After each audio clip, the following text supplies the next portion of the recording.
Are you looking for peace of mind at your doorstep? Look no further.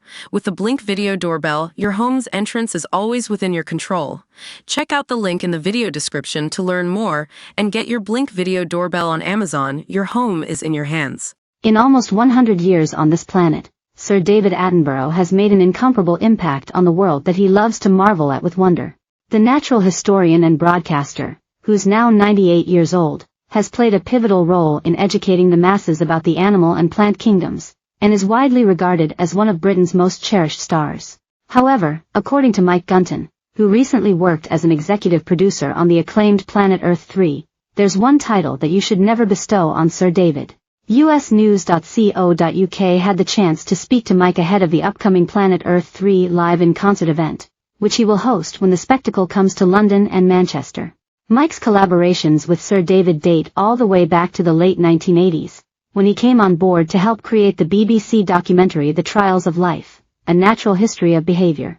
According to the producer, the program was supposed to be Sir David's last series, but of course, we know that prediction turned out to be absolutely, incredibly wrong. To view this video, please enable JavaScript, and consider upgrading to a web browser that supports HTML5 video. He's since been an executive producer on documentaries including The Green Planet, Dynasties, Planet Earth 2 and Africa, all of which featured Sir David's calm and knowledgeable narration. While chatting about their collaborations, we couldn't help but point out that the biologist is frequently recognized as a national treasure in the UK. However, the creative director of BBC Studios' Natural History Unit stressed that label is one that Sir David is not particularly fond of himself. He hates it, by the way, Mike revealed.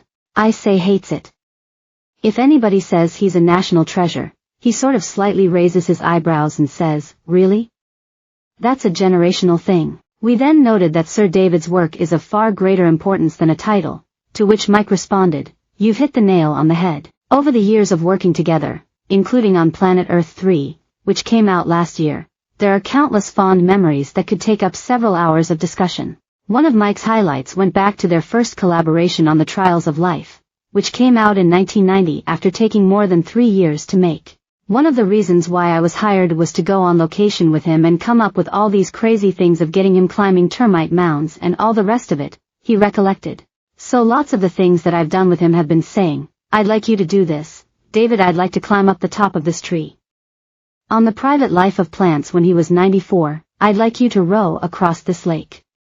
He's always been completely up for that. The producer continued, the thing that he brings when he's on camera, on screen is, and it goes back to what you're saying about the national treasure, he's not interested in himself at all.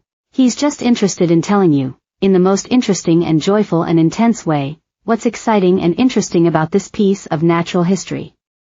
That's unfakeable, that only comes from fantastic knowledge and fantastic passion. Mike hailed the unbridled curiosity that Sir David exhibits, adding that at 98, he's still absorbing science, absorbing knowledge. In Planet Earth 3, the team behind the nature documentary pushed the boat out even more with the scale of the production and the technology they used, filming in 43 countries and achieving world firsts, including rare footage of blue sharks and humpback whales. Set to the stunning score by Oscar-winning composer Hans Zimmer performed by the City of Prague Philharmonic Orchestra, the concert taking place this year will transport audiences back into the wild world depicted in the series, from watching wolves in the Canadian Arctic to hornbills in the forests of Borneo.